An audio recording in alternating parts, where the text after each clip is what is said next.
Rebonjour à tous, alors on se retrouve aujourd'hui pour la deuxième partie de la vidéo consacrée à la réduction. Donc aujourd'hui on va aborder la notion de vecteur propre et de valeur propre. Donc avant d'attaquer les définitions rigoureuses, on va commencer par essayer de donner un peu une intuition de ce qui se passe sur les vecteurs propres et les valeurs propres. Alors en fait, il y a beaucoup de gens qui arrivent pas à comprendre, enfin beaucoup de topins qui comprennent pas exactement à quoi on fait référence quand on parle de valeurs propres et de vecteurs propres, et surtout qui ont du mal à comprendre qu'est-ce qui se cache derrière ces notions de vecteurs propres et de valeurs propres, et pourquoi on s'intéresse à ces notions de vecteurs propres et de valeurs propres. En fait, on a vu dans la précédente vidéo, et vous avez vu en sup, que quand vous vous placez sur un espace vectoriel E plus point, s'il est de dimension finie, alors vous pouvez trouver une base qu'on va appeler E1 jusqu'à En. Prenons un endomorphisme, donc une application linéaire qui part de E et qui est à valeur dans E. En fait, qu'est-ce qu'on va trouver de particulier? On va trouver que pour certains vecteurs de E, U va se comporter comme une homothétie. C'est-à-dire que pour certains vecteurs, écrivons-le, hein, pour certains vecteurs x appartient E, U de x, U se comporte comme une homothétie sur x, c'est-à-dire que U de x, ça va être égal à lambda x pour un certain lambda qui appartient au corps K. K, c'est évidemment le corps sur lequel est défini votre espace vectoriel. C'est-à-dire que lambda, c'est un scalaire. Le truc qui va être, en fait, pourquoi est-ce que c'est important? Parce que là, on se rend compte que U de x, en fait, il est dans vect de x. C'est-à-dire que U de x, il est collinéaire à x. Donc, il va y avoir, en fait, un sous-espace de E, c'est-à-dire que sur vect de x, on va avoir la propriété ou la caractérisation que U se comporte comme une homothétie sur ce sous-espace de E. C'est-à-dire que pour tous les vecteurs qui vont être des combinaisons linéaires de x, U va pouvoir s'écrire simplement comme une homothétie. Donc c'est-à-dire que sur vect de x, il existe un lambda appartient à K, tel que U est égal à lambda ID. Si on veut être vraiment propre, il faudrait écrire U restreint à vect de x est égal à lambda fois l'identité restreint à vect de x. Et en fait, c'est quoi qui est hyper intéressant? C'est qu'on est en train de se rendre compte que vec de x, du coup, il est stable par u. Donc on peut l'écrire ça aussi, hein. Vec de x est stable par u. Ça veut dire quoi? Ça veut dire que l'image par u de vec de x, elle est inclue dans vec de x. Donc si on prend l'image par u de vec de x, c'est inclus dans vec de x. Et ça, si vous vous rappelez bien de votre cours, qu'est-ce que ça signifie le fait que vec de x soit stable par u?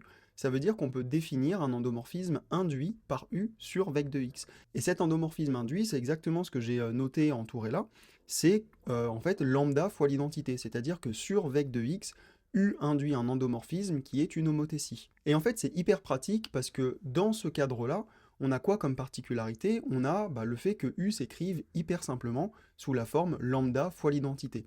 Et le truc qui va être hyper intéressant pour toute la théorie de la diagonalisation et de la réduction des endomorphismes, ça va être de trouver le plus de sous-espaces qui vont être supplémentaires et qui vont être tels que U va induire une homothétie sur ces sous-espaces. Pourquoi est-ce que c'est intéressant? Parce que là, on a trouvé un X pour lequel c'est OK. Maintenant, imaginons j'ai Y qui appartient pas avec de X, et qui est telle que sur vect de y, u s'écrit encore comme une certaine homothétie. Donc imaginons que pour un y qui n'appartient pas à vect de x, j'ai l'existence d'un autre scalaire mu qui soit tel que u de y ce soit égal à mu fois y. Donc là on est en train de se rendre compte que sur vect de y, u induit une nouvelle homothétie, mais une homothétie qui n'est plus de rapport lambda, qui est de rapport mu ici. Donc en fait on se rend compte de quoi? On se rend compte ici que u de vect de y c'est inclus dans vect de y, donc U induit à nouveau un endomorphisme sur vect de y, et cet endomorphisme induit, c'est mu fois l'identité, donc c'est une homothétie de rapport mu. Et maintenant, imaginons qu'on trouve encore un z qui n'appartient pas à vect de x, ni à vect de y, et en fait, il faudrait même qu'il n'appartienne pas à vect de xy. C'est-à-dire que, imaginons qu'on ait un z qui ne soit pas combinaison linéaire de x et de y, pour lequel on ait encore u qui induit une homothétie sur ce nouveau sous-espace. On se rend compte de quoi? Imaginons que cette fois, il existe, appelons-le, je sais pas moi, on va l'appeler alpha, qui appartient à K, qui est tel que u de z, il est égal à alpha z. En fait, on est encore en train de construire un sous-espace pour lequel u va induire un nouvel endomorphisme qui va s'écrire comme une homothétie de rapport, cette fois alpha. Et en fait, ça, qu'est-ce que ça va nous amener? Maintenant, on a vu que x, y et z, du coup, c'était une famille libre. Donc disons que x, y, z, ça forme une famille libre. Et comme ça forme une famille libre, vous avez par le théorème de la base incomplète qu'on va pouvoir compléter x, y, z en une base de E. Donc x, y, z, c'est une famille libre. On complète x, y, z en une base de E.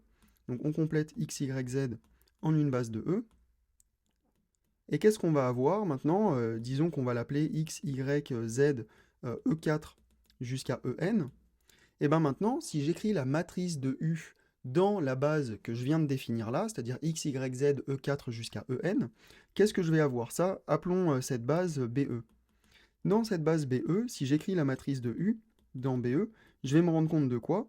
Je vais me rendre compte que bah là, je vais avoir l'image par U de X, l'image par U de Y, l'image par U de Z, et après tout le reste. Donc zoomons. Et là, voilà, on va avoir X, Y, Z, E4 et tout le reste. Et en fait, U de X, il est égal à quoi? On a dit que U de X, il était égal à lambda fois X. Donc j'ai juste un lambda en première position dans la première colonne, et des zéros partout ailleurs. U de Y, c'est quoi? C'est juste mu fois Y, on a dit. Donc là, c'est 0, là, j'ai un mu, et là, j'ai encore un 0. U de Z, on a dit que c'était juste égal à alpha Z. Donc là, j'ai 0, 0, alpha, puis que des 0. Et le reste, là, on s'en fiche. Mais on se rend compte de quoi? On se rend compte que sur les premières colonnes, les 3 premières colonnes en l'occurrence, la matrice de U, dans la base BE qui est adaptée à x, y, z, elle s'écrit à peu près, enfin pour le début en tout cas, c'est même complètement une matrice diagonale. Donc si on arrive à trouver comme ça de proche en proche des sous-espaces qui sont supplémentaires sur lesquels U induit une homothétie, bah à la fin on va pouvoir trouver une base de E dans laquelle U va s'écrire sous la forme d'une matrice diagonale. Et c'est ça tout l'enjeu de la diagonalisation, et c'est ça tout l'enjeu des vecteurs propres et des valeurs propres, ça va être de trouver le plus de sous-espaces supplémentaires qui vont être tels que l'écriture de U dans chacun de ces sous-espaces va être une matrice diagonale. Et du coup, en prenant une base qui va être adaptée à cette famille libre sur laquelle U, enfin cette famille de vecteurs propres en l'occurrence, bah, on va pouvoir écrire U sous la forme d'une matrice diagonale. Et c'est ça tout l'enjeu de, du coup, bah, de la diagonalisation, et c'est ce qu'on va voir dans le reste de cette vidéo de manière un peu plus rigoureuse. Alors bah du coup, dans le reste de cette vidéo, on va juste s'attacher à donner les définitions et un premier théorème simple, qui du coup découle de ce que j'ai expliqué. On va juste s'intéresser aux vecteurs propres et aux valeurs propres dans cette vidéo, et dans la prochaine vidéo, on s'attachera à définir la notion de polynôme caractéristique, qui nous aidera grandement à définir si une matrice est ou non diagonalisable. Et donc, bah, pour conclure aussi sur cette notion de diagonalisabilité, on se rend compte du coup qu'une matrice, elle est diagonalisable si on va pouvoir trouver une base de E dans laquelle U va, sur chacun des sous-espaces induits par les éléments de cette base, va s'écrire sous la forme d'une homothétie. Donc bon, passons à la première définition. Donc écrivons définition, première définition. Qu'est-ce qu'on va écrire? Bah, on va déjà définir ce que c'est qu'un vecteur propre. On va prendre U, un endomorphisme de E, et on va dire qu'un vecteur propre, donc disons un vecteur propre de U, est un vecteur X qui appartient à E, non nul. Ça c'est hyper important, faites toujours gaffe quand vous avez besoin d'un vecteur propre à vérifier qu'il est non nul. C'est-à-dire que dans les concours, dans les écrits, parfois on vous demande, dans les sujets d'écrit, on vous demande parfois de vérifier qu'un endomorphisme admet un vecteur propre. Il faut systématiquement vérifier que le vecteur que vous exhibez ou que vous trouvez, il est non nul. Il faut le préciser sur votre copie, c'est super important. Pourquoi c'est super important? Parce que si le vecteur est nul, vous avez toujours une homothétie. Si vous vous rappelez bien de votre cours de première année, dès que vous avez une application linéaire, l'image par une application linéaire du vecteur nul, c'est toujours le vecteur nul. U de 0, c'est toujours égal à 0. Donc on se rend compte que sur vect de 0, enfin qui n'existe pas quoi, sur juste le vecteur nul, U, c'est toujours une homothétie. Donc on essaye d'éviter au maximum, enfin pas d'éviter au maximum, on s'interdit de parler de vecteur propre pour 0, parce que 0 serait dans ce cas-là un vecteur propre de toutes les applications linéaires. Donc vérifiez toujours qu'un vecteur propre est non nul. Donc il faut que U soit non nul, et du coup c'est un vecteur propre de U est un vecteur X non nul, tel que, et on veut qu'il existe lambda qui appartient à K, tel que U de X soit égal à lambda X. Dans ce cas-là, on dit quoi? On dit que lambda est une valeur propre associée au vecteur propre x, et donc du coup on va dire alors x est un vecteur propre de u, est un vecteur propre de u associé à la valeur propre lambda, associé à la valeur propre lambda. Maintenant, ce qu'on va remarquer comme particularité, je vais vous le mettre en remarque, on se rend compte de plein de choses qui sont souvent assez mal comprises aussi. Quand on a un vecteur propre de u, qu'est-ce qu'on remarque? On remarque soit x, un vecteur propre de u, associé à la valeur propre lambda. Donc on va juste mettre associé à lambda appartient à k, c'est du coup pour aller plus vite dans la vidéo. On va se rendre compte de quoi? On va se rendre compte que u de x, il est égal à lambda x, mais ça c'est équivalent à quoi? C'est équivalent à u de x moins lambda x égale 0, le 0 de e du coup. Et ça c'est équivalent à quoi du coup? C'est équivalent à dire que u moins lambda fois l'identité appliquée en x, c'est égal au vecteur nul. Donc là on est en train de dire quoi? On est en train de dire qu'il y a un vecteur non nul qui est tel que son image par u moins lambda id, c'est le vecteur nul. Donc ça veut dire quoi? Ça veut dire que x, il appartient au ker de u moins lambda fois l'identité. Ok? Parce que du coup, on est en train de se rendre compte que u moins lambda l'identité appliquée en x, ça fait 0. Sauf que x, par définition, c'est un vecteur qui est non nul. Donc ça veut dire quoi? Ça veut dire que le noyau de u moins lambda identité, il n'est pas réduit au singleton 0 de e. Et si le noyau il n'est pas réduit au singleton de e, c'est équivalent à dire quoi? C'est équivalent que u moins lambda identité, c'est pas une application injective. Je vous rappelle qu'une application elle est injective si et seulement si son noyau il est réduit à 0. Donc là on est en train de dire que ça c'est équivalent à dire que u moins lambda id n'est pas injectif. N'est pas injectif. Et si en plus de ça on est en dimension finie, donc là je mets équivalent en dim fini, c'est équivalent à quoi? C'est équivalent à dire que u moins lambda identité n'est pas bijective. Donc c'est équivalent à dire que u moins lambda identité n'est pas bijective. Et si c'est pas bijectif, on peut dire quoi encore? Allons encore un peu plus loin. On peut dire du coup, si c'est pas bijectif, que son déterminant, il est égal à 0. Parce que je vous rappelle qu'une application linéaire, elle est bijective si et seulement si son déterminant est non nul. Donc ça, c'est encore équivalent, toujours en dimension finie, à dire que le déterminant de u moins lambda identité, c'est égal à 0. Cette fois, c'est le 0 de k, puisque je vous rappelle que le déterminant, c'est une forme n linéaire alternée. Donc comme c'est une forme, elle est à valeur dans l'espace, dans le corps K, sur lequel est défini l'espace vectoriel. Donc voilà ce dont on se rend compte. Ça, c'est tout un tas d'équivalences qu'il faut absolument garder en mémoire. Et, alors ça c'est pas mis correctement sur la tablette. Voilà. Donc on est en train de se rendre compte de toutes ces équivalences-là qui sont primordiales à comprendre si vous voulez naviguer correctement dans tout le chapitre de la réduction. Donc voilà tous les liens qu'il peut y avoir. Maintenant on va définir, ou plutôt énoncer un premier théorème. Ce premier théorème, qu'est-ce qu'il nous dit? Il nous dit qu'un endomorphisme de E, il est diagonalisable si et seulement si il existe une base de E formée de vecteurs propres de U.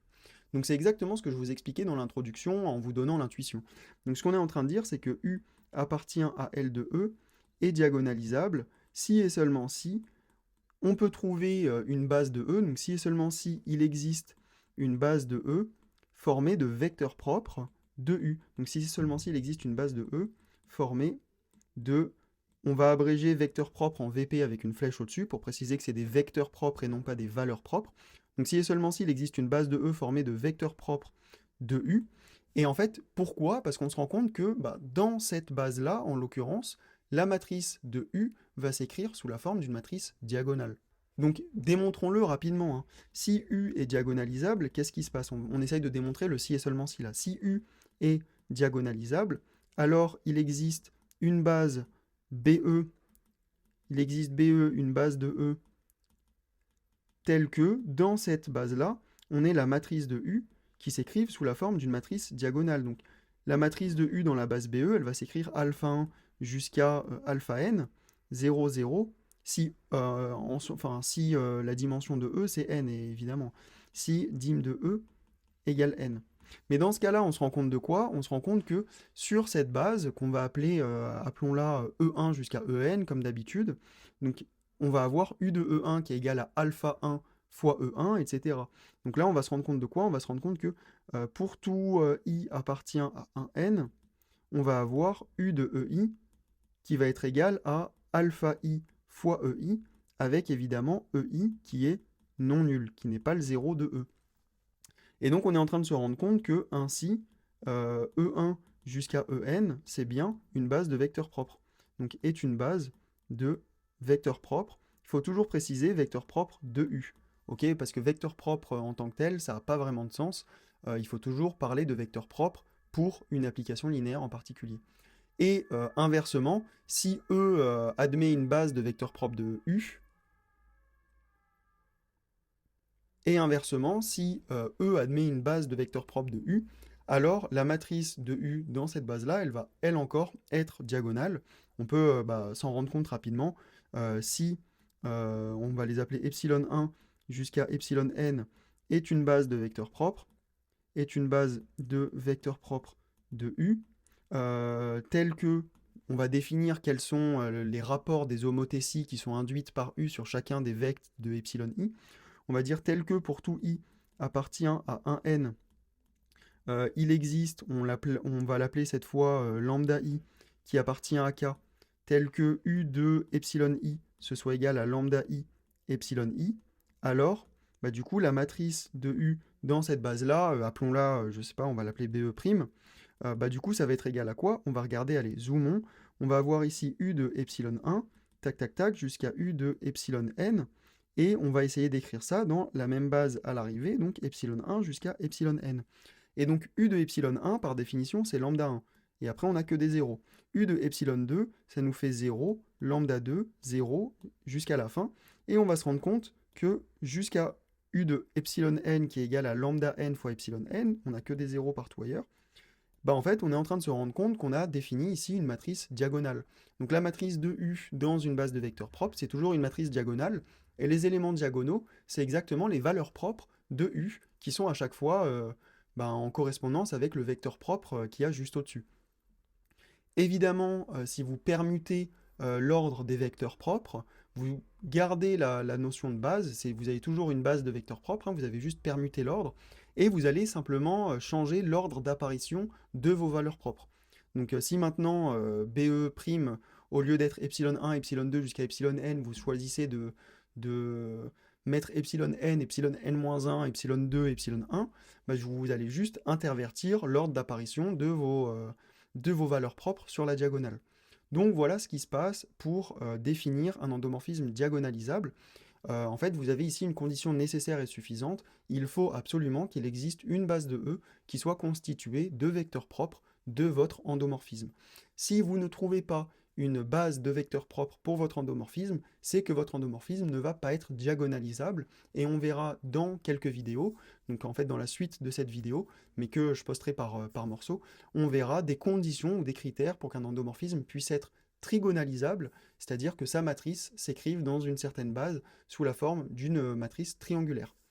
Voilà, donc c'est la fin de cette vidéo. On se retrouve pour la prochaine vidéo qui sera consacrée aux polynômes caractéristiques. J'espère que vous avez apprécié cette vidéo. N'oubliez pas de liker, de commenter et de vous abonner surtout à Naël Prépa.